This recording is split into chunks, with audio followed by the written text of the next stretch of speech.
Hey guys, before we get started, you know what it is. Follow us on social media and YouTube, Facebook, Instagram, and Twitter at Launchpad Pod, and our website, launchpadpod.com. I want to give a big shout out to everybody who is new listeners to the Launchpad Podcast, people who have been listening to us somewhere else and have now found us. When you say somewhere else, I was like, isn't everybody listening to us somewhere else? Like, like nobody's here with us. The only people who actually hear us are our wives rolling their eyes in the other room. All the way from the other room, you can hear them roll their eyes. That's true. Everybody is somewhere else. So thanks for finding us wherever you found us. You know what our top watched YouTube video is right now? Blade. R. Oh, yeah. That's been a top for a while, though, right? Oh, it's in like we got like 4,000 hits recently. Because that movie is fucking fantastic. It is. So big shout out. If anybody is listening from India, thank you for checking out the Launchpad Podcast, sticking around for some other movies and goofy shit. Today we got a fun one. I'm excited. This is like classic Launchpad. Like we texted each other a little topic and we've been preparing in secret and we don't know how it's going to come together, but I think we'll know in the end, or at least what comes after the end. I mean, at the end of the day, I'll edit it so we both think it's funny. Anyway, let's get on with the show. Ignition sequence start. 6, 5, 4, 3, 2, 1, 0. All engine running. Liftoff. We have a liftoff.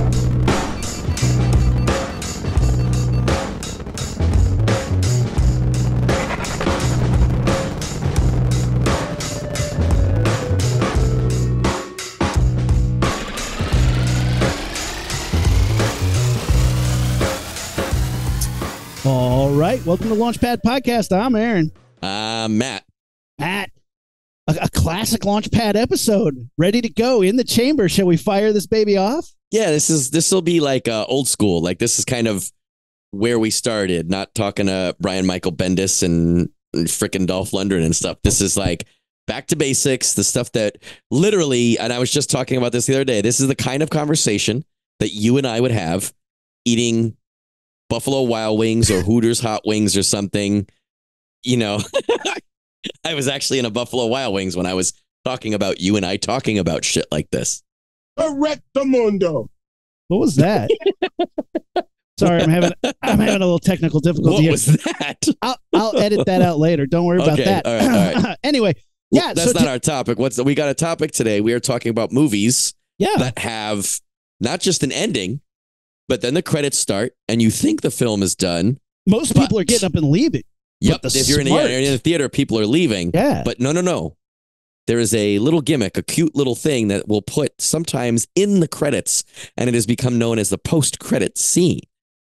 Yeah, it's kind of a shit move to make you sit through the credits, but like, hey, I'm here for it. At least so you can see my name sitting there pretty. That's fine. But yeah, this is something that's been going around for a little bit. Obviously, we know what movies made it famous, and we'll get to them. But one of the ones that I first saw that I was like, wow, this is so funny, is in a little movie called Ferris Bueller's Day Off. I didn't even think of that one. How do you feel about Ferris Bueller's Day Off? I fucking love it. It's fine. It's funny as hell. Sure. I think it's hysterical. He does a great job. It's not based in reality, but it's a fun movie. You're not sold? He pisses me off because I'm the Cameron in most situations, and I have a friend who's absolutely out of control.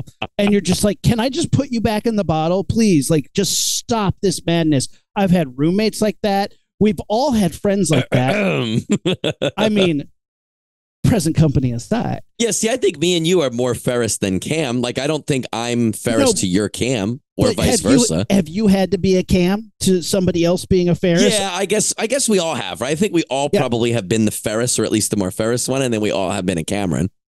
I would rather be the Ferris, but I'm usually stuck in the situation where I'm the Cam, where somebody's like, oh man, I got this big can of gas, I'm gonna throw it on the fire here. Fuck yeah. And you're like, settle down. What is wrong with you? Like, we are gonna get, like, it's not just trouble, it's criminal action. Yeah. When I watched Ferris Bueller's Day Off, I just get anxious because I'm just like, somebody needs to shut this fucker down, put him down for good, just get him out of the picture. The principal's right. I mean, his parents are right. Like, he's just a butthead. His sister's right. Yeah, No, right? I love it. I think it's so fun. It's Howard Hughes, not Howard Hughes, Yeah, John Hughes at his John best. Hughes classic, man. Right? That's at his best. And I feel like it's mostly harmless fun. There's not like some stuff of John Hughes and that era doesn't age well. This movie, I think, ages well. It's relatable because we've all been in school. I'm on board. How well does it age? It starts when you're in the shower with a teenage boy. I don't know if that ages that well. That's why the principal was on board. That is what he did get arrested for. So it's fun though, and I think as a kid, like you said, like that's the first post-credit scene that you'd seen. But it also for me was like one of the first times I've seen a breaking the fourth wall as a gimmick, right? As like a gimmick, he knows you're there, right? He knows you're there. That's how we get to the post-credit scene. It's pretty awesome, yeah. As it is. For those who haven't sat through the end of Ferris Bueller, at the end of the movie, you know, they're playing the funny music and you're sitting there and then all of a sudden it cuts to his hallway in his house and he comes out of the bathroom wrapped in a towel around his head. He's like, what are you still doing here? Go home. Get out of here. Hey, you, go home. Yeah, you, yay, out of there, out. And he's ushering you out. It's pretty funny.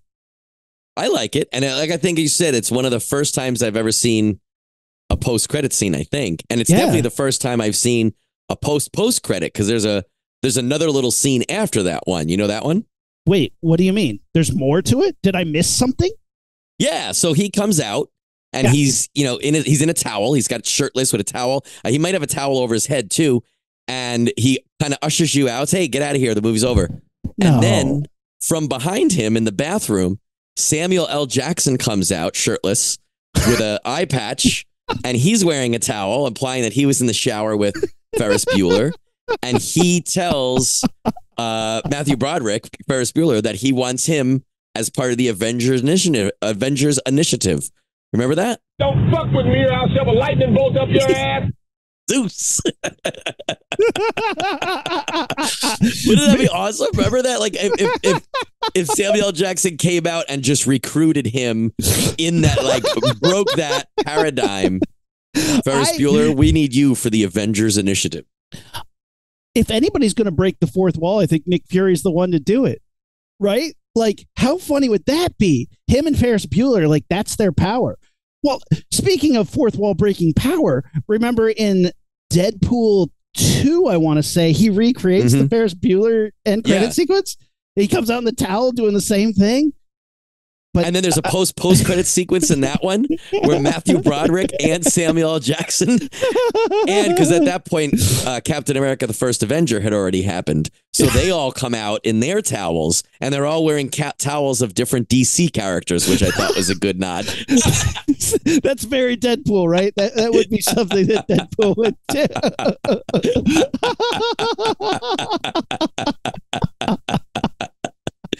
Then they talk to Deadpool for a second. Then Nick Fury's like, actually, you're not really a good fit. And then Deadpool's like, but we could take a shower, right? And then they all high five in the shower. In the shower. I like this. And then he has like a Wolverine rubber ducky. It's like a yellow rubber ducky with the Wolverine swoop little mask on.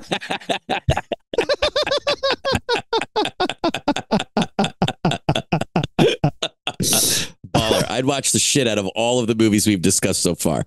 You just tune in for the hour-long shower cut. It's just Sam Jackson. Yeah. The Snyder cut of the shower scene of the post-credit Deadpool scene. Release the shower cut.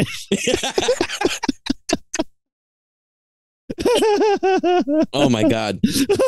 I'd watch that. I'm sure you would. Slurp the drain after, too. That's a deep callback. I was going to say, slurp the drain is going to be one of those things that we only do every once in a while, and it's going to make half our listeners laugh and the other half gag. Tune into our 2024 Welcome Back episode and figure out what that is in reference to. Oh, all right. So, yeah, we're talking post-credit sequences today, and I think, as you know, Marvel has made them super famous. Marvel has utilized it as a tool to not only keep you in your seat through the credits, but to tee up the next movie in their franchise, or the possibility of a next movie in a franchise. And the first one that really kicked it off was Iron Man. At the end of Iron Man, he comes home and he says, Jarvis, and the lights don't turn on. He's like, what? Blah, blah, blah, blah. Think you're the only superhero in the world? What? Stark, you become part of a bigger universe. You just don't know it. Who the hell are you? Nick Fury, director of S.H.I.E.L.D. Whoa. I'm here to talk to you about the Avengers Initiative. Boom, credits. Do you remember seeing that? Yeah. What, did goosebumps? Were you super pumped? Or were you just like, oh, wait, it was Iron Man? It wasn't Captain America? That was Iron Man 2008 post-credit sequence. Damn. At this point, all my Marvel movie shit runs together. But I remember being excited. I like the traditional Nick Fury, but I also really love the Ultimate Universe, which is where the African American, very Samuel L. Jackson Nick Fury was from. And I remember liking that character, and he was obviously looked different than the traditional Nick Fury, but he was written differently as well. It was all Bendis magic, and I like that. I like that run and Spider-Man and stuff. So yeah, I thought it was fun. And it was when those movies started coming out, I wasn't as into comic books just yet. It was right on the cusp, at least when Iron Man came out. When Iron Man came out, I was like, oh, that's a great movie. Don't care, but great movie. But yeah, it's fun. And I love the idea of a tee up like that, you know?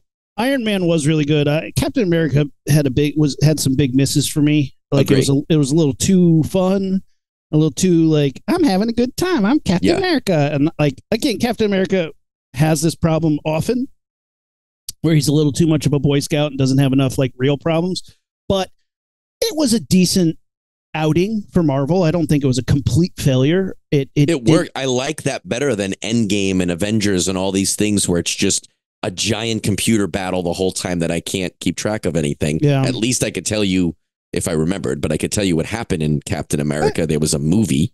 Yeah, I liked Endgame though. I mean, I saw it on a plane and was like, this doesn't suck half as bad as I thought it would. No, it's what it is. It's the best Captain America movie I've seen. I don't remember asking you a goddamn thing. Which Marvel movie? It's not going to not get funny now, is it? Which Marvel movie ends in the diner? Do you remember that? That's the first Avengers movie. Is it? And they're all in the diner together eating in like a crunched up diner? Yeah, eating shawarma, and they're like, nom, nom, nom, nom. And they're laughing about it. Yeah. I want Nick Fury to, maybe it's a different Nick Fury. Maybe it could be David Hasselhoff, who was the white Nick Fury from a sci-fi channel and it's actually not as bad as you think it's going to be. It's enjoyable, at least in shitty movie time, but does he have the eye patch? Oh yeah. Oh yeah, for sure. He has the eye patch, but it's played way more serious than like this is like 90. I don't know what year it was, but they act like the 90s superhero movies where they were trying to be cool but didn't quite know how to do it yet. We watched it for Shitty Movie once, and I remember it was great for Shitty Movie, but also was not as bad a movie as any of us thought it was going to be. You know what I mean? Like we thought we were going to tear it apart, but it wasn't bad. It was funny and had plenty to make fun of, but it could hold its own. Who's the bad guy? It's Marvel. I think it's a girl. It's a girl. Okay. But it's not like Marvel characters you'd recognize. There's no Avengers. No, I think it is. Right? I think she's an espionage or like a terrorist type of cell person. It might be Hydra and she's the something or other. I don't remember. I have to, and I definitely watched that before I was into comic books. But I want the post credit scene where he comes and tries to convince the Avengers to go on his Avengers Initiative. Actually, that's a good idea for a Marvel book. I've read dumber Marvel books. I read dumber Marvel books this week. I mean, I especially now that we have the multiverse, with Spider-Man and like all the other Spider-Man movies are now doing multiverse shit. And you've opened up the multiverse, so now anybody can be anything, and you can be like, oh, it doesn't matter. It's the multiverse. I think there's a world for lots of weird shit to happen, and you to be like, whatever, chalk it up to the multiverse. I kind of love the gimmick and hate it. I hate it because it means anything can happen. And they're just like, multiverse, yeah. But I love it because it's also like, that's fun sci-fi. Let's see what you can do with it. But can we not have everything be multiverse? Just sometimes just tell a story. Just the David Hasselhoff stuff? I'm just saying sometimes I want a regular story. So yeah, they've been doing it a lot. Every one of the Marvel movies has a damn end credit sequence. But there's a lot of movies that aren't Marvel that also have an end credit sequence. You want to get into it, Matt? Yeah, let's do it. I'll be honest. I have a bunch on my list that are just, I think, great endings, not necessarily an end credit sequence, but maybe what I could do is attach what I think would be a good end credit sequence to some of those movies. I mean, you could fool me. I probably could. I do it often. Give it a go, man. What you got? All right. So for an end credit sequence, I have a movie that we waited literally decades to be made. They announced they were making Aliens vs. Predator, and we wet our pants because we were so excited. How could that possibly be bad or stupid or boring? Oh, no. But without reviewing the film, at the end, at one point, it is strongly suggested / implied that our hero Predator may have had a fight with a facehugger. Later in the movie, he is taken aboard his body. He's dead. He's taken aboard a ship. And as the ship flies away through the credits, we see a Predator alien chest burster burst through his chest. I mean, that's about as good as an ending as you could have had for that movie. That made me more excited than like the rest of the movie did. Than anything that came before it. Yeah, but I thought that was a pretty cool ending. And like you said, first of all, I was happy that movie was ending, but otherwise, it was a good ending. It's a cool place to be like, whether you actually know you're making a second film or not, it's a cool thing to be like, bum. Wait, and that's really what it should be, unless you're making a joke. It should be like a bum. We're on the same page that the second one's way better than the first one, right? Fuck yeah! Even though a lot of people don't seem to agree with that, and I do not understand that. We're in the weird minority. I come out of the second one. I saw it at a crew screening, and I'm like, "Fuck yeah!" And everybody's like the guy who invited us was apologizing, and I was like, "What? Why?" And they're like, "It sucked. I'm sorry." And I'm like, "Did we watch the same movie? They killed a bunch of pregnant ladies. I didn't know who was safe. Every main character is fucking dead. Yeah, the first person who dies is a child." This movie kicks ass. What are you talking about? That's the thing is I think it has a lot of problems. And I think if you're looking at it as the Aliens vs. Predator movie, it's a fail because it misses a lot of marks that it should have hit. But it, like you said, it kicks a lot of ass. So if you just go in and maybe me and you were so let down by the first one, our standards were so low, we just wanted to be Aliens vs. Predator entertained. And it does fulfill that. A lot of it makes no sense and is stupid, and I don't like it, but it kicks a lot of ass. There's guys in suits running around. There's a predator kicking ass. He seems like a formidable foe. There's a lot of good violence, a lot of good creatures. With some freeze-dried Taster's Choice, right? He brings this serious gourmet shit on us. That's how I felt. I felt it was some gourmet shit. Look, it's not Citizen Kane, but like you said, we got rubber suits. I got a Predalien. I didn't even care about that. I thought the Predator acted like a predator, whereas the Predators in the first Aliens vs. Predator didn't. There's a lot of stuff that was very anti-Predator about everything. Yeah. With their stupid human eyes. Fuck that shit. But like you said, the ending is good. The Predalien pops out of the Predator's chest. And then if you watch a little bit further, as it's trying to claw its way out through his chest, when it bursts out, there's a black gloved, what's it called? Leather jacketed arm grabs that Predalien and pulls it up to his face to reveal Samuel L. Jackson with an eye patch. And he says, Predalien, we want to talk to you about the Avengers Initiative. And then it cuts to black. Shit my pants. Because look, they're all part of the MCU now. Predators, that's true. Aliens, that's Predaliens. True. Dude, he could be like the Hulk, and they're like, look, we have this problem. The Hulk's super smart, but like, we want him to Hulk smash, and he's like, no, I want to make a time machine. And we're like, Hulk. Can you just go smash shit? You're like, we got a really big hard on for giant smashy green angry guy, and you have a big hard on for science, and our hard ons aren't mixing together right now. We're not making it fit. So can you? Deadpool leans in, is like, that wasn't a problem in the shower. So they're trying to get a monster to just F some stuff up, right? Yeah. We need our strong monster character. I did not shy away from boner jokes, but I censored myself with F. Our next T-shirt is gonna say "F those boner jokes." Oh no. I'd watch that movie. I'd watch the Avengers Pred Alien. I think that is like the secret weapon that they release when they just want total destruction of pregnant ladies. What was that pregnant supervillain's name? Umbilica.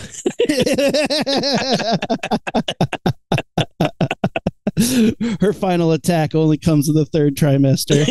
Oh, you were finished. I'm finished. All right, here's one. Okay. So, my favorite Christmas movie. At the end of Die Hard. Nice. You know, Bruce Willis has made up with his wife. He's learned the value of Christmas spirit and family. He shot the bad guy, Fabio looking motherfucker, in the head. The limo pulls up and he's like, "This is my ride." He hops in. And they drive off and they're smooching in the back seat. And then the partition rolls down, sitting next to Argyle. An eye-patched man turns around and he says, "John McClane, I'd like to talk to you about the Avengers." John McClane would be the worst Avenger. No, see, I agree. But the banter between him and anyone else on the lineup would be so clutch. Like, it would be so funny. His banter with anybody would be fantastic. One of my favorite moments in Die Hard is when he's talking to his wife. He's like, "We had this conversation." "No, you had this conversation. Well, I wasn't done with it yet." And she leaves and he's banging his head against the wall and he's like, "Real smooth, John. Real smooth." I would love every time he's like in Captain America's face and they all huff off and he's like, "Real smooth, John, talking to superheroes like you're some tough guy." Like, he would really have that like inferiority complex, I think. Like, he would act tough around them, but the second they leave, he'd be like, "Oh my gosh, why am I here?" He's like, "I'm so out of my league. I don't even have shoes on." And then the Hulk looks down and goes, "Me too." And then, but like, then you'd have these great moments where Nick Fury would be like, "You took out an entire platoon of terrorists who are armed to the teeth single-handedly. You earned the right to be here. It took a whole team of these superheroes to take out these aliens. You took out an entire group of terrorists on your own." And he's like, "Yeah, I did that. I almost died like 9 times, but I did that." I would watch, what are we up to? Die Hard 7, Avenge Hard. I would do that. How can we just get more of those? This is a tasty burger. Thanks, Sam Jackson. Be careful, though, because the last couple Die Hards were not great. Although the last one got a lot of hate, and I thought that was the best of the new ones because at least shit was blowing up and shooting and stuff. I mean, they're at never that point, not I don't give a fuck. Blowing up and shooting. I love the one where he surfed a jet to the ground. I was like, "What are you going to do?"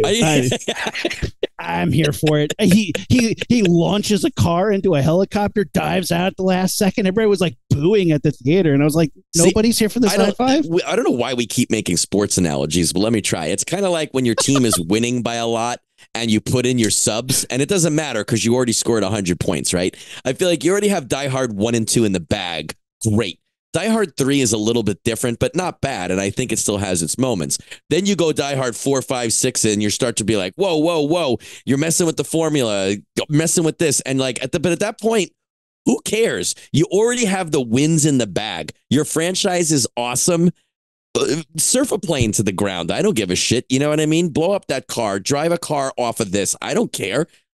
He launched a car at a helicopter, remember? You know Great. who else surfed a plane to the ground? Hawkeye. Just saying. I never see John McClane and Hawkeye in the same room. They would be time. a good team up, right? Right? And yeah. he'd be like hitting on Black Widow, and they'd be like, "Dude, bro, no, it's 2024. Stop that shit." Yeah, he really did become an Avenger later. So I guess after the first movie is really the time to get him before he's crossed that arc into like, yeah, I know I surfed a plane to the ground. Of course I'm on the Avengers. And like, I guess it works out. And then in the third one, though, that'd be the perfect time for Sam Jackson to show up. Like at the end of Die Hard 3, Sam Jackson and him are shaking hands. He's like, Zeus, I want to thank you. And he's like, yep. And then he puts on the eye patch and goes, I want to talk to you about the Avengers Initiative. He's like, wait, what? What the fuck? That would be, that's pretty funny. I'd be down for that. It's funny you say that because then you have that weird alternate dimension Samuel Jackson thing. And I always thought it was funny that not more people talked about the post-credit sequence in Pulp Fiction. Yeah. Because you can't that movie, say no. What? God, it just comes out of nowhere. I'm not going to say no again. That movie is so great. And I remember watching that in high school, and it's so cool because it's told nonlinear. And I remember taking one of my first college classes, I think I took when I was in high school, talked about nonlinear filmmaking and Tarantino specifically doing that in Reservoir Dogs and Pulp Fiction. And to really like look under a microscope at a movie for the first time and see that, I thought that was so cool. And that movie ends in the diner, which is actually where it began as well, right? It's the ending of that scene. Yeah. And the two assassins, right?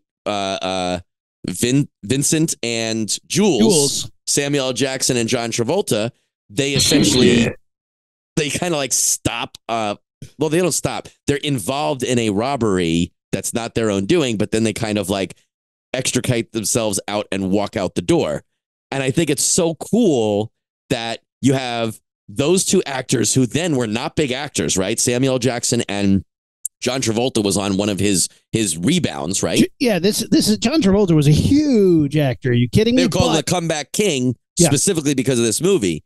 But he wasn't, when this movie came out, he wasn't a hot property. And Samuel Jackson certainly was not the stature he is now, nor was the Marvel Universe at the time. Even the comic books were not that big a deal. But, you have Quentin Tarantino, who knows his stuff with both nerdy shit and directing. These two characters stop this, violence. Then they get up and they walk out of this diner with this cool saxophone music. And as they round out the front door, Samuel L. Jackson in a leather jacket and bald with a eye patch comes up and he says, Vincent, Jules, I'd like to speak to you about the Avengers Initiative. Yes! Can't say that. So, and then they become like the next two human characters on the Avengers, and they're just these badass wisecracking hitmen, right? Oh, that's what we need is a spinoff of S.H.I.E.L.D. where it's these two like wet works guys. All they do is just the dirty work. Like that it's the Avengers can't handle it. Captain America would never say yes to it. I want two wet work assassins who just do dirty work and are constantly up to no good and constantly in trouble. Shut the fuck up.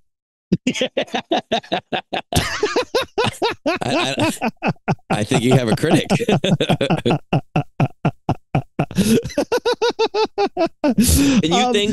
Can you think of any other Samuel Jackson movies that have a Samuel Jackson button in them?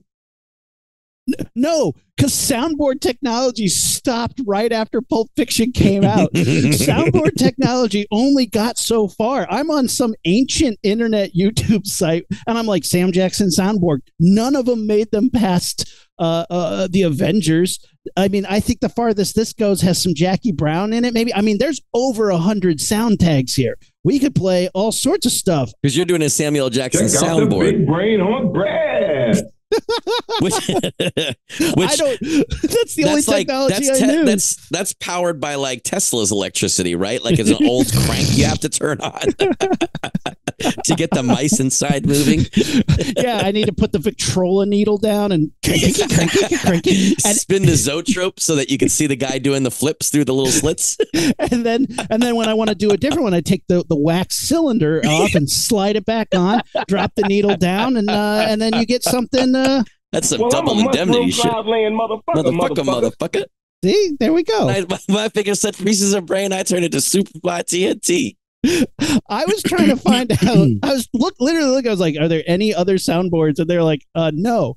Why would you want another one? Also, I feel like Avengers Sam Jackson is like, "What the fuck's a soundboard?" And I'm like, "Oh, remember? I mean, we used to fuck around with these all the time. This was like peak comedy, man. You'd be like, you would type in an address in the WW. We called it the World Wide Web back then. Yeah, I remember. And we used to surf it. Remember? we would surf the shit out of it, and then you'd go to a website and there's all these buttons and you press them, and Arnold Schwarzenegger would be like, "Someone's in my house eating my birthday cake with my family. Cookies? Who told you to eat my cookies?" And we'd just crack the fuck up, and people would be like, "It's literally just clips from the sound of a movie that you like." There's no the punchline is just things that he says. I don't understand why is this funny? The truth is, you're the weak, and I'm the tyranny of evil men. I know that line. Right? And that was the joke, basically. Well, it's funny, too, because like soundboards obviously are an antiquated technology, even on the internet and stuff now, even though the internet is ever expanding and stuff. But also, Samuel L. Jackson's career, if you look at it, and I did, it's spotted, and you can name 100 movies he was in, let's say before Pulp Fiction, that, or like right around that time, that like he was in, you remember him being in it, but that's when he started to be memorable, and you started to be like, oh, that's not just that guy, that's Samuel L. Jackson. You knew his name. You knew that he was starting to do that motherfucker thing. You started to do a badass. And now he's like all over the place. Now he's even in, what is it, Capital One commercials? What's in your wallet? Yeah, what's in your wallet? Him and Spike Lee and Charles Barkley. Charles Barkley. Did you see the one he did with there's like a nerd, and I think the nerd is cast as a kind of a stereotypical nerd, and he's got action figures, and the whole thing is about like this guy is trying to buy another hard to find action figure on eBay. Did you see that one? And Samuel L. Jackson busts in and starts like lightheartedly joking him with in-jokes about nerd buying things. No. You see, this is a real, I'm not fucking with you. It's a real Capital One commercial. I swear, I promise it's a real Capital One commercial. And it's like, the whole thing is like, Capital One will help you get on eBay and buy this nerd shit that your imaginary wife won't care about. And then, at the end, there's a punch-in to, like, he's got a big shelf behind him, big IKEA shelf, with like 24 different random action figures. They're not licensed action figures, right? They're just generic. But they do a huge punch in on one. And it's Samuel L. Jackson wearing an eye patch. And he hops off the shelf and he walks over to what's in your wallet, Samuel L. Jackson. And he says, Samuel L. Jackson? Shut the fuck up. You got me. You got me. I was like, and then what happens? It is a real commercial until that point. There is a real commercial about Samuel L. Jackson, what's in your wallet, and there's action figures, and the guy's buying them from eBay or something like that. But yeah, no, the action figure jumps up, and he looks at Samuel L. Jackson, and he says, I know what's in your wallet. How would you like an Avengers card in there? Right? Yeah. I'm on board for this. You just unlocked a memory. In my closet, I have a Samuel Jackson action figure that I made, custom action figure that I made out of a Shaft action figure. I trimmed his coat. I put fish tank filter for his hair and mustache. Jules Winfield from Pulp Fiction? I made a Pulp Fiction action figure. How did we ever get married?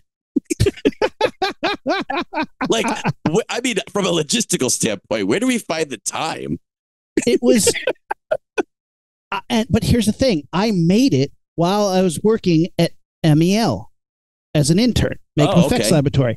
And they were doing a makeup test on Sam Jackson. And my supervisor was like, you should show him that. I was like, God, did you? Yeah. Yeah, I did. What did he say? He was like, it was a very, it was the weakest handshake I ever received in my life, first of all. Wow. Limp fish. And then he goes, oh, yeah, that's cool. All right, cool. And then they kind of were like, okay, cool, get out of here. Obviously, he was not as impressed as we wanted him to be. Whatever. He's a big star. I was an intern. He's a nice guy. I'm not mad about it. So the place that Rumi is talking about was a makeup effects studio that I interned at through my school. Like the school that Aaron and I met at has a Los Angeles program with really is like the idea is you come out here, get your own internship, rock an internship so that when you graduate, hopefully you have at least a starting place. So I worked at this place as an intern. Then I would get hired by them occasionally. Aaron independently got an internship there. And I was hired on a job once and I got there and he was there. We were like, oh my God. And we got to work together. And we worked together a bunch of times. But that's how you were like, throughout. Within those weeks, you were like, hey, I need a roommate potentially. My current roommate is being flaky as shit. Fucking dildo. Do you want to like move in with me? And I was like, well, shit, I don't have anywhere to move in after this. Why not? Because of this internship, that's how we became roommates. And I also did a makeup test with Samuel L. Jackson. So the guy who owns the studio was Samuel L. Jackson's personal makeup artist. So aside from running this special effects studio and doing all these different monster makeups and creatures and effects and stuff, he also did whatever Samuel L. Jackson was doing. When he came in, it was like a Saturday. And I was like, please, can I come in and help? They were like, yeah, sure. Came in. And the whole time he was talking about his colonoscopy. No, really? I mean, yeah. And I don't remember the handshake at all. I probably wouldn't have shaken his hand if he was talking first. But like, for sure, it was the whole time. And as how old could I have been? 20 years old? I was like, you don't know me. And I guess I'm not even on your radar. Maybe that's why. The other two guys in the room you've known for years, that they talked about it the entire time. And I was like, there's nothing else you guys want to like.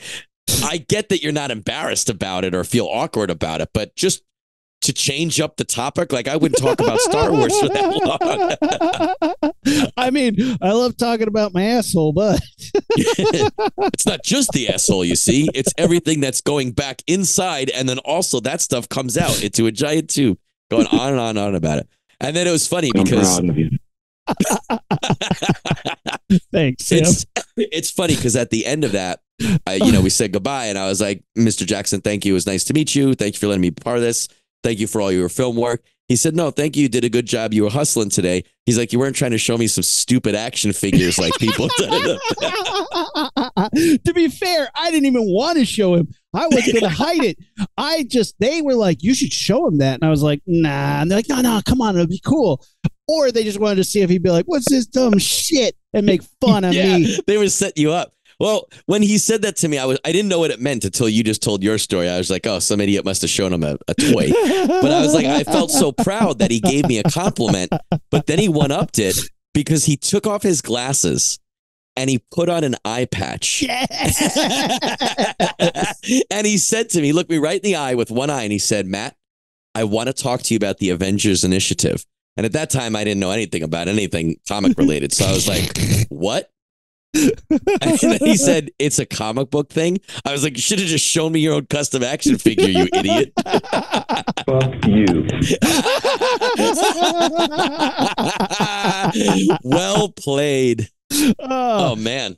So I have a movie on this list because I thought it'd be cool. And then I totally forgot that he was in this movie. Yeah, that happened to me too. Go ahead. So at the I want you to picture this. Close your eyes. Okay. Close your eyes. My eyes are closed. You can see them on YouTube. They're closed. Take a deep breath. Calm yourself. All right. I want you to picture a helicopter flying away. In that helicopter, we have a famous dinosaur played by dinosaur paleontologist guy played by Sam Neill. We have Laura Dern. She's in there too. We got oh shit, why can't I remember his name? The dude from The Fly. He's there. Ian obviously. Malcolm. Ian Malcolm. Who's the actor? Chaos theorist named Donald Sutherland. Come on. Why are we blanking on the? I can't remember now because you're saying it. Keep going and we'll come back. I caught your stupid amnesia. Jeff Goldblum. Come on. I'm an idiot. Oh, yeah. Yeah. I'm sticking with Donald Sutherland is still in there for some reason. He's the pilot, I guess. He's the guy holding the cane with the fucking the guy who directed Gandhi. He's the guy who directed. You were saying something about best intentions. So anyway, the pilot turns around and it's Sam Jackson with an eye patch, and then they go, "Wait, I thought you died. You lost an arm on the island. You fucking lost an arm. You what? Are you not smoking anymore?" He turns around and he says, "Hold on to your butts. We're flying to the Avengers Mansion." And then they go to do a dinosaur adventure, on in the Savage Land. Savage Land, exactly, right? Okay, I'm on Savage board. Hulk's there. I actually think it would be great to have a. See, like, we don't remember how awesome the Marvels were, like the comic books that were from normal people's perspectives. Yeah. Alex Ross art, like pretty incredible stuff. I want more things about mundane people or tangentially associated superhero assistants. Like S.H.I.E.L.D. is a huge group of people. The amount of assistance it would take to run the Avengers Mansion, to run the X-Men, to run S.H.I.E.L.D. There's a bunch of non-superpowered people. And like, wouldn't it be great? They're like, hey, we need you to go to the Savage Lands. We need you to keep track of some of these mutants. We need you to do some paleontology shit. Are you down? And they're like, yeah, great. We'll go do that. That's kind of what the Godzilla TV show is. Mm-hmm. And it's pretty cool for that. I don't know if it delivers everything I want from that idea, but like, I like this idea of stuff that is in the same world, but doesn't have to be always like right next to, hey, there's Captain America. Well, that's like the Star Wars conundrum that we always say, like about the TV shows, right? Like there's other things that are not related to Skywalkers happening in the galaxy. Yeah. Tell me about this shit over there that has nothing to do with anything I've ever seen before. Just let me know it's in the same universe. That's all I literally care about, right? That's why that Star Wars like stories, the Star Wars anime stories were so good, because it was like just different stuff happening in the same world. And like, yeah, I want more of that, please. So yeah, Jurassic Park was funnier when he wasn't in the movie, but now that he's in the movie, like, do I want to modify it? Like, hold on to your butts, and then at the end they're like, oh my gosh, you're still alive, and he's like, he's got a robot arm. Well, that's the whole thing, is you got to have a scene where the other characters are like, was that the guy at the computer? Like, I don't know, it looks like him, but I think he had two eyes. Well, I know, but he had a velociraptor attack since then. Well, they're like, what did he look like? Do I remember? What does Marcellus Wallace look like? I'm pretty sure that wasn't his name, but yeah, it's the sentiment. Exactly. Soundboard's still funny in 2024, baby.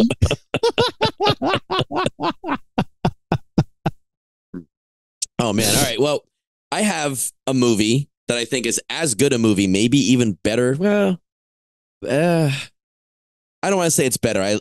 It's different. I have a movie that's at least as good as Jurassic Park. Has I think, very memorable, very hard-hitting ending that just really finishes this film great. Did Steven Spielberg direct it? No, not Spielberg directed, but another huge director who you may notice him walking and stopping in his own silhouette on his TV show, Alfred Hitchcock. Okay, all right, I'm on board. One of his lesser known movies called Psycho, and never heard of it. That movie, it's like this relationship movie about a guy and his mom. Little Oedipal. Kind of. Did you say relatable? I said kind of Oedipal. Relatable. But that movie's so good, and you guys, I'm sure, like, I knew this movie before I saw it. I knew what the gimmick was. I knew what the setup was. I knew what the reveal was.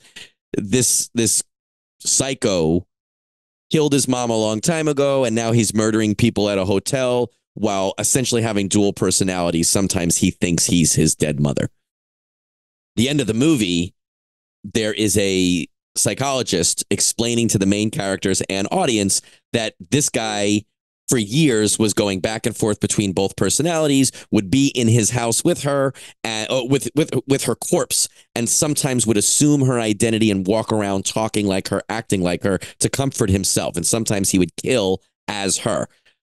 In the climax of the movie, this psychologist is explaining that during the climactic scene of this action, he is now only the mother. There is no more son, Norman Bates, left. It's only Norma Bates, the mother.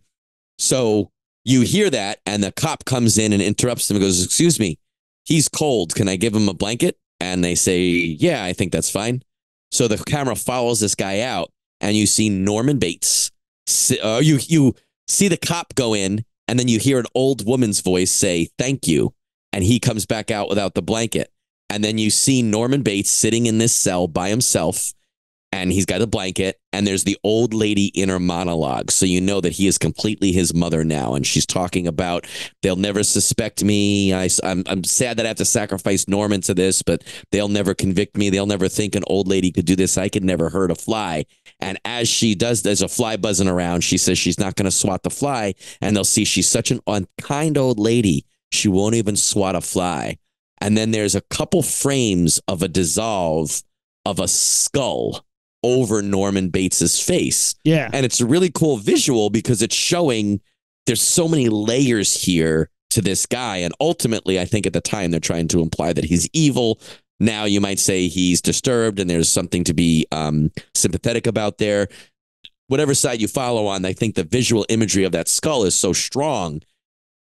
But the coolest thing is Nick Fury doesn't care about that. And he steps into the room and he says, "Norman, I need to talk to you about the Avengers Initiative." Except he says Norma, because all along they wanted the mother. They needed to get the son out of the way. And they were actually piping sounds into the hotel the whole time, driving Norman mad so that the trained assassin, Norma Bates, could come out. Norma absent-mindedly goes to flick the fly off of her face, and all of a sudden, it was Janet Pym. It was the wasp. It wasn't the fly. Please, continue. See? And they just want our boy Norman out of the picture, and they want Norma all the time. But when she's in these like situations and gets stretched out, suddenly Norman's like, "Where am I? What's going on? Who are you people?" And like he's in and out of it, but they have like, just like with the Hulk, they got to keep Norma Bates in there with the enticement of violence. And it's cool too, because physically speaking, both Norma and Norman are not, powerful enough to hang with these superheroes. So Tony Stark gives her essentially like an Iron Spider costume. So at certain times, Anthony Perkins in a dress and a wig will sprout mechanical spider arms. Jack in the Box.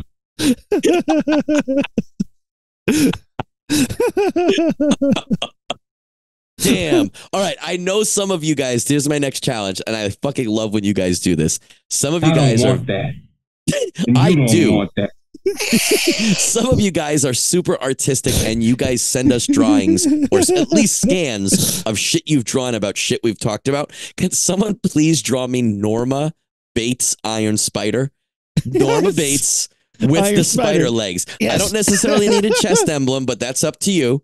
But I just want to see Norma Bates with those Iron Spider claws coming out of her back. Oh, damn, that would be so funny. That would be so good. I love this. Okay, this is great. All right, here's mine.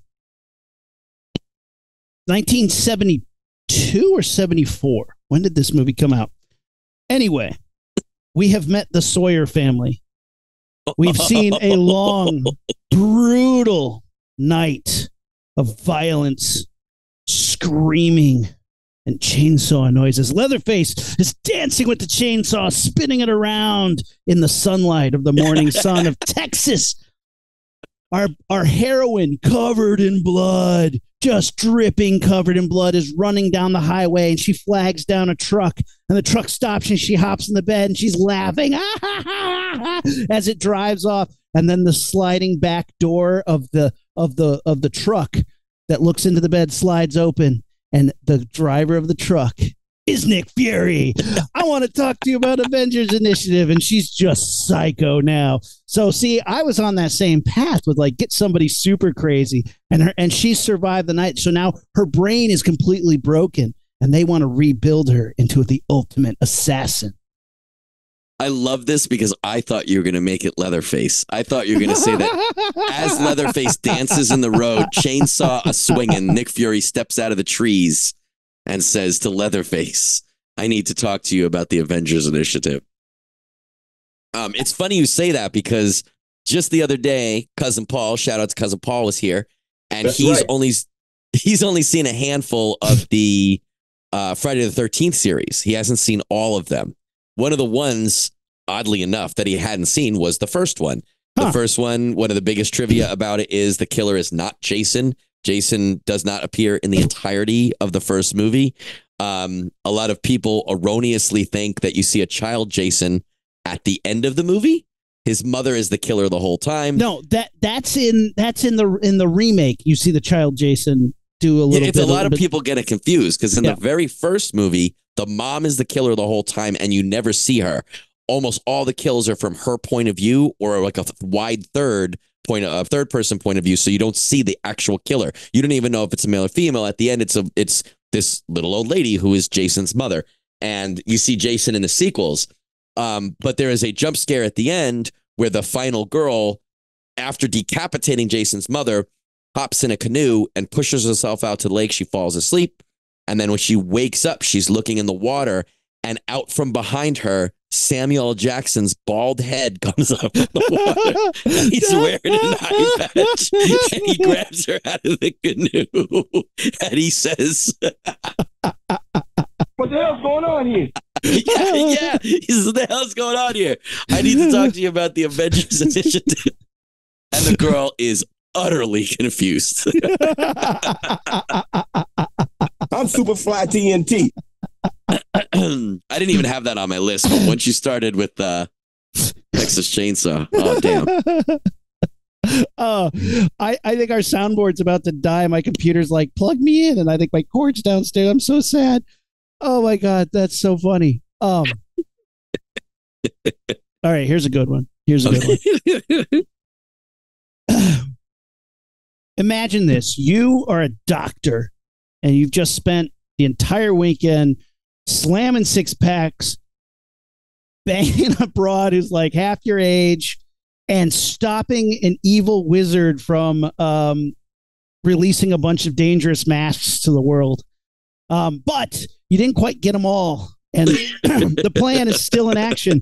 So you've run to this fucking gas station where this guy from the beginning of the movie is sitting there watching TV, and on TV, the most annoying song ever is going, and kids are watching, and you're screaming into the telephone, get it off, turn it off, for God's sake, turn it off, and all the kids in the gas station are blah, blah, blah, blah, blah, and their faces are melting, and snakes are popping up everywhere, and he turns to look at the gas station attendant, who happens to be an African-American, and it's Nick Fury, and he's like, you done fucked up, dude. It's like, look, We should be fucking dead, man. see, and that's what he says, and he's like, It's shit like this that's gonna bring this situation to a head, man. right, and so Sam Jackson is then like, I need you on the Avengers Initiative, not as an Avenger. You just need to fix this shit, and you're the only person who knows how. So the superheroes are going to come in and try and fix this problem. The Hulk's hooking up a time machine, but you're the only one who knows what's happening. So we need you to go back and fix this. And he's like, oh, it's going to be really embarrassing because I really did nothing but drink beers, neglect my children, and bang chicks. So Yeah, I'm going to need a vulnerable young lady to accompany me on this mission. like, how about this Norma Bates?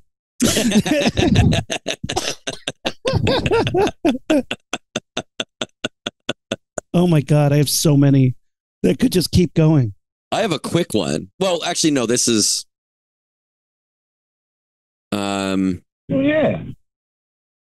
Well, let me do this. There's a quick, what's it called? Self-promotion. We did a 2024 We're Back episode where we kind of filled everybody in on what we've been up to. and you had some feelings about Saltburn. So I went back and watched it, and you told me, what'd you say? Sorry about that. You loved it. You were like, I love the ending of this movie is so great. There's this guy whipping his dong around, dancing all over, and you wouldn't stop talking about how much you loved that part. So I went and I watched it, but the weird thing was, and I think the difference is I wasn't looking at his dong the whole time. If you notice, as he's dancing through this mansion naked, dong a swinging, he passes by a couch, and who's sitting there but Nick Fury? No. And Nick Fury looks him dead in the dong and says, I want Now, when you you. yell at me, it makes me nervous. And when I get nervous, I get scared. And when motherfuckers get scared, that's when motherfuckers accidentally get shot. Yeah, so he gets Saltburn, whatever his name is, kill a sacred deer and his penis to join, and that's his move. That's his finishing move against the Skrulls. Is he just dances through a Skrull spaceship naked.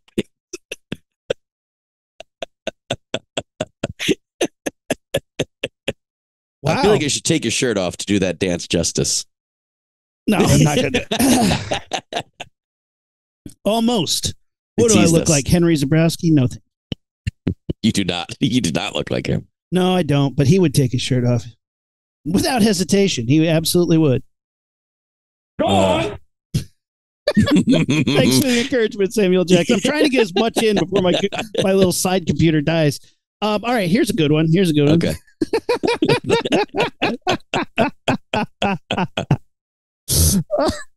Sigourney Weaver in her tiny little underwear is climbing in to the Nostromo escape pod with her cat, Jonesy, which shows up in the Avengers movies later. Yes. And yes, the cat shows up. She's in her little sleep pod. And she's just about to fall asleep. This happens to me all the time. I'm like, I'm just about to fall asleep. And then Sam Jackson gets in my face and it's like, dunk, dunk, dunk, knocks on the slumber pod. And she's like, what is going on? What is happening? No. And she's like, who are My you? name's Pitt. And she's like, that doesn't make any sense. He's like, I'm sorry. I said, my name's Nick. My name's Nick Fury. And I want you for part of the Avengers Initiative. You single-handedly took down one of the most dangerous creatures in the known universe. I'm pretty sure Marvel has done an Aliens crossover. Or am I making that up as a dream that I had? Marvel has done their own Aliens books, a couple of them, but they haven't done, at least to my knowledge, which I think is correct, they have not done a crossover. The first crossover they've done with that stuff is Wolverine Predator. They did a bunch of covers. Which was pretty cool. I liked Wolverine Predator. They did a bunch of covers that featured crossovers, but it was like when they do like the zombie variants. So like every Marvel book has a zombie variant cover at the time. They did that with both Alien and Predator, I believe, but not actually a story yet, except for Wolverine Predator. What is, I know, is it Elseworlds? What's the Marvel version? What If? Is that What their, If? yeah. Can we get a What If with Xenomorphs? I'd be so down. I'd be, yes. I mean, you're asking me? Greenlit. Greenlit done. Who would be the most formidable against Xenomorphs? I actually think, I know a lot of people like Wolverine. We've always had this conversation where people just immediately are like, Wolverine's the best. And they give all these excuses of why he's the greatest. I'm not arguing that Wolverine isn't a badass, isn't awesome in 99% of situations. I think Xenomorph is one of the few situations where he would not be the best because he'd start slicing up Xenomorphs and it'd be melting his skin and he would be constantly at a disadvantage because he's always in a state of healing and a weakened state and getting more acid blood on him. And even though a chest burster bursts out of him, he's more of a liability at this point than, yeah, I can see that. which would be a really fun thing to explore. Wolverine as a vulnerable liability as opposed to the powerhouse that you want him to be. Who do you think would be a sick, awesome, like, opponent to a Without Xenomorph? being an overpower? Because I feel like there's a ton of people that would be overpowered. Right? Like Hulk versus aliens isn't... Hulk could destroy aliens. I don't think that would be a fun story, right? Could be interesting. A couple cool graphics, but like, what's the story? He would just, they're no match for him. What does acid blood do to Hulk? Nothing. What do bullets do to Hulk? Nothing. I don't know. Acid. I don't think he likes fire that much, right? I would like Craven against Yes. aliens. Fuck Craven yeah. would be cool. Fuck yeah. Maybe I don't care about Black Panther, but maybe Black Panther or something like that. Like Cap versus Hulk. I'm a Cap versus aliens. I can see that fight, but like I don't care about his character fighting them. Just that he would have the skill, I think, to work, and the shield would be a good thing. I was wondering that. Yeah. Alien acid blood versus The vibranium. Unobtainium. What'd you say? Unobtainium. Unobtainium. I think that's good. Well, so like, I mean, Iron Man versus Xenomorphs would be fantastic. I think there's a lot there that you could play with. Like the Hulk Buster suit. I want to see what the Xenomorph Buster suit looks like. A badass tailored fighting machine to take down Xenomorphs and control eggs. And like, he's like people who are impregnated. He's shooting them with these like armored Iron Man things that are like, and like protecting them and like covering their face so the chest bursters don't pop out. Like, I think there's a lot of really cool things you could do with Iron Man here. I think this is like a great Iron Man vehicle. A Fantastic Four, I think would be a great thing. I love Fantastic Four, and they always deal with weird science shit. And this would be a great opportunity to see them really at like a disadvantage, because normally they're fighting like guys from the 50s who don't know that radiation doesn't come from space and that women can drive. Like, like that's I was from the golden age of MODOK versus aliens. Yeah. Because do they have a big enough face hugger for MODOK? Dude, the face huggers are like, you need that heavy breathing. Inner Alien Queen face hugger toy. That's what you need. That's interesting. We should do an episode about that. Hey, I'm talking to you. Right? Who else would be good? I have a good one. This is going to hit me right in the feels. Do it. Okay. There's a movie that while thinking about this for this episode, I have not seen it in years, but I know it.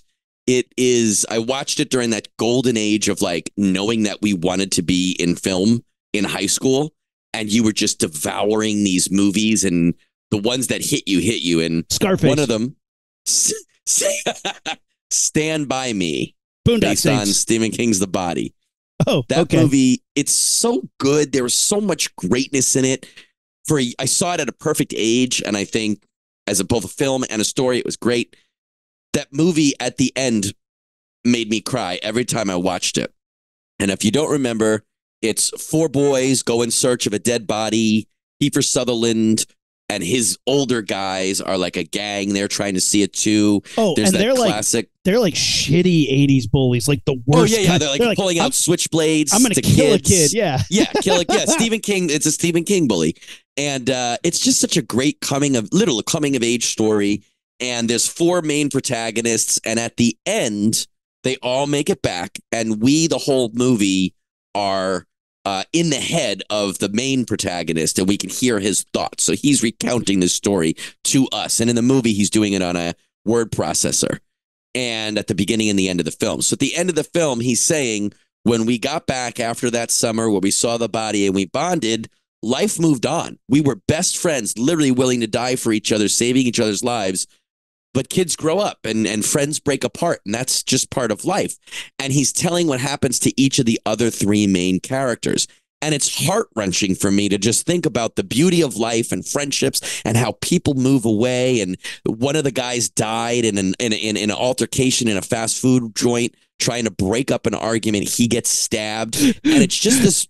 And it sucks because they were arguing over a goddamn wallet that had "bad motherfucker" written over it. God, what a way to die. That's so annoying.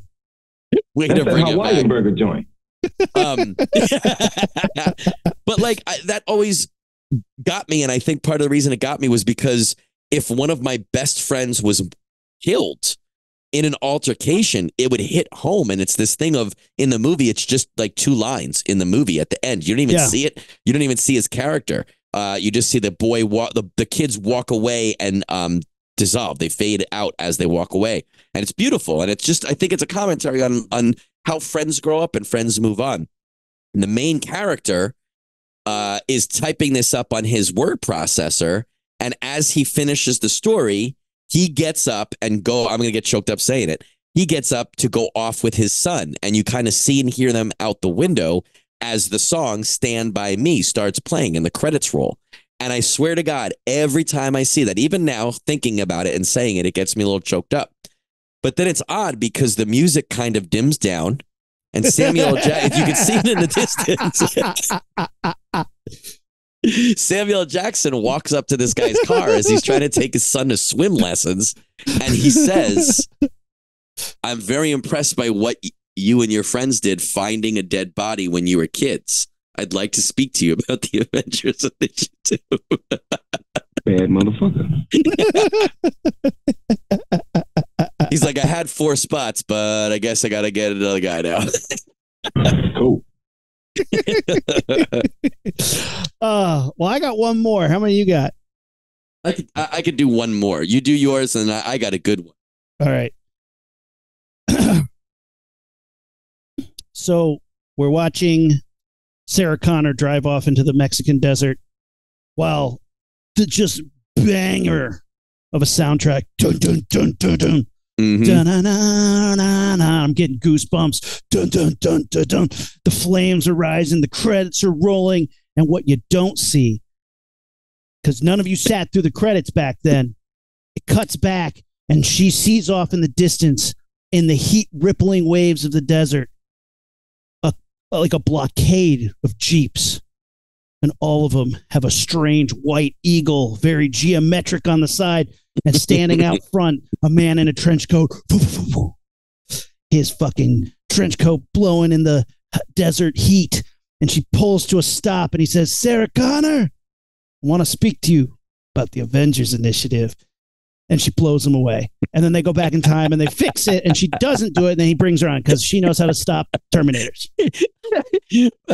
When you were doing the bum, bum, bum, bum, bum, I was going to say, imagine like at the first bum, bum, bum, bum, bum, when it cuts to the wide and you see her Jeep start driving down that highway, if immediately bum, bum, you see a police car, it's really a shield car, pull her over immediately. So the whole time it's just bum, bum, bum, pull over.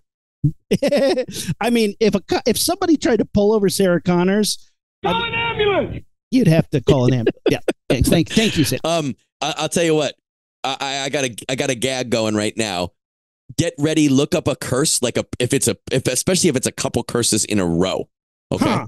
Like what? Like Don't tell me. You know what I'm saying? All right. Let's Give see what me we got. him cursing at somebody would be the best. Okay. All right. I So- hope I found one. All right. So Sarah Connor, face to face with Nick Fury. She looks at him. She looks in his eye, trying to read him. She looks at his eye patch and wonders how he got it. Cut to a dirty motel room, and he's giving himself eye surgery in the sink. And as he does that, the manager knocks on the door and goes, "Hey, buddy, what do you got? A dead cat in there?" And Nick Fury vision cuts through a bunch of different curses and says, Fuck you. Motherfucker, I'll chew his ass up. There you go. Of all the ones, they're not very specific here. I'm also like That was worried good. that he's either of those works really well in that I'd joke, knock I that think. shit off if I was you. see, we're really testing our all right. Hit me with your last one, brother. All right. This is actually a good movie that I love all the way through. The last, I don't want to say the last third is not as Here we heavy as go. the first third, You win. but I don't like the ending as much as the rest of the movie. But there's a movie by Luc Besson called Leon the Professional. Oh my gosh, yes. And the movie's amazing. If you guys don't know, some people call it Leon, some people call it The Professional. It is Queen Amidala as the character, not the actress, as a child in New York. I think it's New York City, but it's a city. Yep. And her family gets murdered by Gary Oldman and his crime crew. And she hooks up with that French guy from the new. Not literally, but I mean, she wants to, she but joins not literally. forces. Yeah, she joins forces with that French guy from the Roland Emmerich Godzilla movie, and he is a professional hitman. And he realizes that her family's been murdered. She wants to live with him. He wants to care for her. She wants to be the next hitman. She wants to go after these bad guys with him. So the whole movie is this really bitchin', working together, him teaching her how to be an assassin and him doing some badass hits. And sometimes she's, trying to get involved in stuff. There's a huge shootout at the end and he dies, right? And she ends up taking his plant, which was a big thing in the movie, was caring for this plant. And we know that she's like a badass now and is ready for the world. She's him and her have wreaked revenge on who they were trying to kill for that shit that they did to her family. And now she's going to this boarding school. And the last scene of her is her entering this boarding school and kind of giving off this, like, I'm not taking any shit vibe. And I thought it's cool, but I kind of wanted it to end on a better note. But I didn't realize this till years later. There is a post-credit scene where she goes to her first class and they're waiting for the teacher. And you hear these footsteps coming down the door, like coming through the doorway. And the door opens and it's this, like, I would say 65-year-old, extremely stereotypical Jewish looking guy. And he comes in and he says, okay, everyone take out your books. And then the person next to our Queen Amidala character goes, oh man, I can't stand this teacher. And she looks over and it's Nick Fury, Samuel L. Jackson in an eye patch.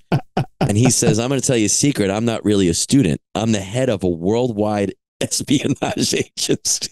Stop these motherfucking books. And yeah, he says, I want to talk to you about the Avengers Initiative, little girl. And she becomes the youngest Avenger. I mean, I'm down for that. Yes, you did. It's so stupid. Oh, this is exactly the episode I wanted this to be. This is exactly it. Oh my gosh. Everybody else is tuned out at this point. Nobody else is listening. That's why we do it, buddy. It's you and me. Why have we never gotten the sequel that movie shouldn't have, but why? Leon's The Professionals. I'm just saying Natalie Portman as an adult killing people as a new assassin. Why doesn't that movie exist? Because it just seems like it doesn't need to exist, but it seems like the type of thing Hollywood would be like, fuck yeah, we need that. And like somebody would spend a lot of money on it and you get a mediocre sequel with some cool CGI action fight scenes. Like, you know what I'm saying? Like, why is that not a thing that exists? I'm not saying it should. I just Hollywood seems to that, maybe they just haven't gotten to it yet. Like maybe it's one of those things like, don't jinx us. You know what I mean? Like they just haven't gotten to it yet. They have other shit to do and they have some other ideas first. Like that's on the list. It's just not first. Natalie Portman, I mean, we missed that era where she would have like really, really kicked some ass, like Queen Amidala era. Now she can still kick some ass. I mean, she's got it. I mean, come on. She did good in that like albino crocodile movie in Another Dimension. What? Oh, Annihilation. Yeah. She shot like, things in that, right? What the fuck are you talking about? Was it a bear or there was an alligator in there, There was right? a bear in that movie too. The bear that screams like people. Yeah.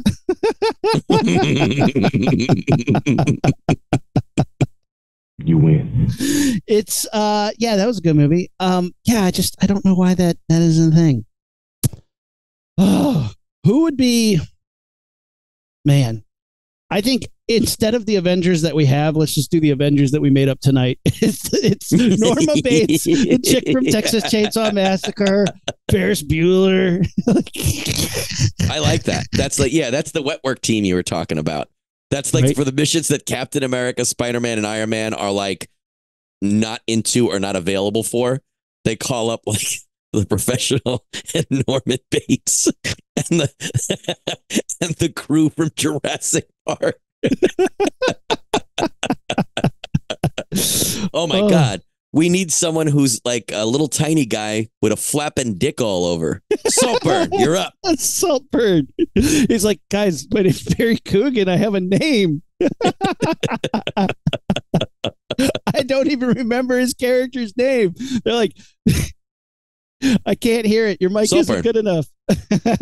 Saltburn. His name is Saltburn. They're like, guys, we need a distraction. And everybody turns and looks at him. And he's like, why? Why? Every time you need a distraction, why is it me? He's already untying his pants. Okay. Fine. Happy to be on the team, guys. Is that how the dance actually looks, or is that just your interpretation of it? No. Just take the stupid Joker dance off the steps, take his pants off, put him in a giant palace. Flop, flop, flop, flop, flop, flop. What's the flop intensity on a scale from 1 to 10? I mean, you were looking so hard. You're going to give me like a decimal, right? Yeah, I mean, I'm trying to because like, you know, when I'm doing the Godzilla Smash scores, I'm trying to think of that decimal levels, like you know, the intensity compared to time on screen, the you know. Could you hear it? The fulcrum? No, because it's blasting murder on the dance floor. The fulcrum. You said that. You said that they were blasting murder on the dance floor, like you were upset about it. No, because they were blasting murder on the dance floor. Of course, I couldn't hear it. No, it wasn't that I was angry that I couldn't hear it. You were finished. Well, allow me to retort. Flap, flap, flap, flap. Aaron's dancing on the YouTube. With my pants on. Thank you. It is very, very low flop index on that one. We're trying to keep this comfortably R-rated. Although Saltburn was rated R. Oh, God. So the guy from Stand By Me goes out to his friend's grave and... For Stand By Me, I was really torn whether I would have Nick Fury recruit one or multiple of the boys, or if he would do old Gordy, who's played by the guy from Jaws, Richard Dreyfuss. He's voiced by Richard Dreyfuss. I don't think we ever see him. Maybe we see him over the shoulder. Who are you? Richard Dreyfuss.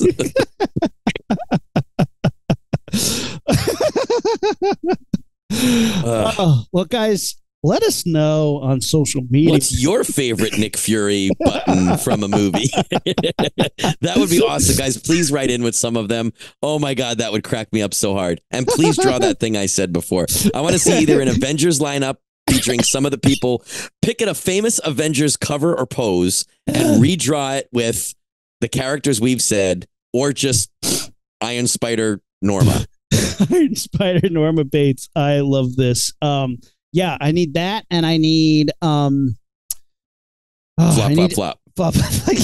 No, I need to get that out of my head. I want a lenticular flop, flop, flop. Do you guys know how to draw that? I want one of those when you turn the book, it like yeah, that's it. Yeah. I know you do. Christmas is coming. I want to watch. You know, Mickey Mouse has the hands. I need a Saltburn watch. Ooh, it's half past dancing naked on a mansion. It's getting late. That time again. Like, dude, it's always that time with you. I'm like, the watch says so.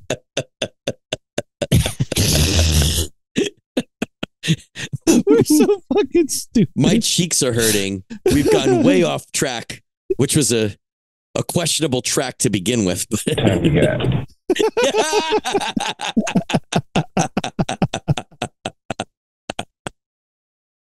is some fucked up repugnant shit. Tell me about it. I know. Oh, man. Oh, anyway, guys, tell us what you think, guys. Social media, Facebook, Instagram, and Twitter at LaunchpadPod, at our website, launchpadpod.com, and on YouTube. More plugs. Saturdays, half-hour horror with Aaron McLean that usually runs an hour. We have some fun stuff. We got to talk to Joe Russo last week, the horror guy, not the Avengers guy. Oh, so the director of the Avengers and one of the head directors on Happy Endings TV show? No, no. This guy was the horror guy who did Nightmare Cinema on Shudder. And he is a writer, director, multi-hyphenated. It was fun. It was a good conversation. Big horror nerd. It was fun to nerd out. So check us out. Check That out on Saturdays at 10:30 Pacific, 1:30 Eastern. And then, guys, we have more fun stuff coming up. Bi-weekly. Let's drop this shit. We're going to keep it going. And, until then, Rumi, only one more thing left to do. That. I went. I walked into that. I put my hand up for a high five.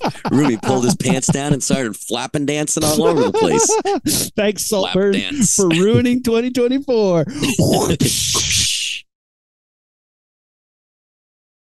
Oh, we are the Rocketeers, and we are out. Say what again? Say what again? I dare you. I double dare you, motherfucker. Say what one more goddamn time. Thank you, Sam Jackson. Aaron, Matt. Oh my God, guys! It's Nick Fury. I'm playing both characters. Look who just came in the door. It's Nick Fury, played by Sam Jackson. Played by Matt Corrigan. Matt, Aaron, the Avengers have realized they don't have enough dick pizza jokes. I want to talk to you about the Avengers Initiative. Now I'm mad again. I'm so shocked. He's like, don't be too shocked though, because you know how like kings need gestures to keep them like laughing so they don't kill people. We literally just need you to go be some fucking clown ass idiots. Hey man, I think like you were saying, talk about Shield. I think even Shield and the Avengers and stuff need like janitors. You know what I mean? You get paid, you get benefits, you get to work with superheroes. You got to clean up the Hulk shit. You're the noob of the Avengers. Oh no! Oh, guys, I'm ready for my first mission. Aaron's not calling it out, but I made an eye patch out of construction paper at the top of the episode for this gag. So I'm wearing an eye patch made of construction paper right now to show visually that I'm Nick Fury inviting the Rocketeers to be on the Avengers Initiative. Most definitely. Duh. I mean, it made sense at the time. I thought so. Oh my God. This has been good. The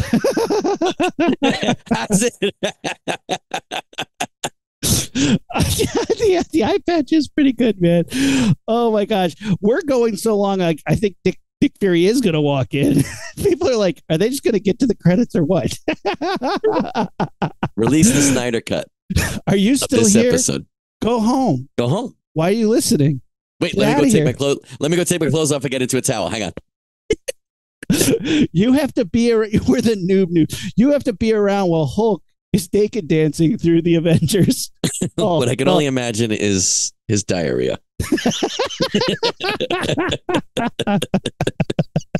No, I have some stuff to do around here. Whoop, whoop. Hulk smashed some burritos earlier today, so I'm going to need you to clean that up. Yeah, that's exactly what happens. And at the end, when they freaking finish the giant fight and stop World Dominator and stuff, Tony Stark is like, who the fuck is Matt and Aaron? We just show up right at the end. Like, we get to the falafel joint while they're all in it, and they're like, crazy day. Hey, we're going to order up. Who's paying for this? Tony? I didn't even bring my wallet. So, yeah, it's pretty cool to be an Avenger, huh? They're like, who are you? Fuck. Guys, we're the Rocketeers, and we are out. Ignition sequence start. 6, 5, 4, 3, 2, 1, 0. All engine running. Liftoff. We have a liftoff.